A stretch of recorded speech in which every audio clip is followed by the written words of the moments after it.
கீழே ஒருத்தர் அன்னதானம் பண்ணிட்டு இருக்காரு. எல்லாருக்கும் அவருக்கு அன்னதானம் பண்ணணும்னா ரொம்ப பிடிக்கும். சோ அதால அவர் அன்னதானம் பண்ணிட்டு இருக்காரு. இப்போ மேல பாத்தீங்கன்னா ஒரு பருந்து வந்து சாப்பிடுறதுக்காக ஒரு பாம்பை எடுத்துட்டு போயிட்டு இருக்கு. பாம்புல இருந்து ஒரு துளி விஷம் கீழே அன்னதானம் பண்ற இதுல விழுந்துருச்சு. விழுந்த உடனே அங்க இருக்கிறவங்க எல்லாரும் சாப்பிட்டாங்க. இப்ப அதுல ஒரு சிலர் இறந்து போயிட்டாங்க. இறந்த உடனே அந்த ஊர் ராஜா வந்து இனிமே நீங்க அன்னதானம் போடக்கூடாதுன்னு நிப்பாட்டியாச்சு. அன்னதானம் போடக்கூடாதுன்னு அவருக்கு அன்னதானம் போடுறது அவருடைய லைஃபாவே இருந்தது. அன்னதானம் வேண்டான்னு அவர் ரொம்ப மன உடைஞ்சு போயிட்டாரு. இப்ப சித்திரகுப்தன் போய் சாமி கிட்ட கேக்குறாரு, இந்த பாவ கணக்க வந்து அந்த அன்னதானம் போட்டாரு அவர் பேர் மேல எழுதிடலாமா? 4 பேருக்கு சாப்பாடு போறாரு, அவர் மேல எப்படி நீ எழுதுவ? அது ரொம்ப தப்பு இல்லன்னு சாமி சொல்றாரு. அப்ப அந்த பருந்து மேல போடலாமா அப்படின்னு. பருந்து அது சாப்பிடுறதுக்காக இறைய எடுத்துட்டு போச்சு, அது மேல எப்படி போட முடியும்? அப்ப பாம்பு மேல போடலாமா? அதுவே உயிருக்கு பயந்து துடிச்சிட்டு இருக்கு, அது மேல நீ எப்படி போடுவ? சரி, இந்த பாவ கணக்கு யார் மேலே எழுதுனால யார் மேல எழுதுறது?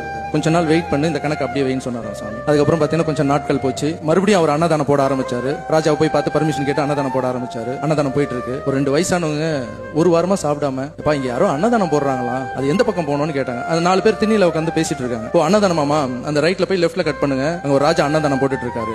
அன்னதானம் போய் சாப்பிடுங்க, ஆனா செத்துருவீங்க, உயிரோட இருக்க மாட்டீங்க அப்படின்னா. அந்த வயசானவங்க 2 பேர் சாப்பிட முடியாம திரும்பி போனாங்களாம். சாமி கூப்பிட்டாரு சித்திரகுப்தனை மேல வா.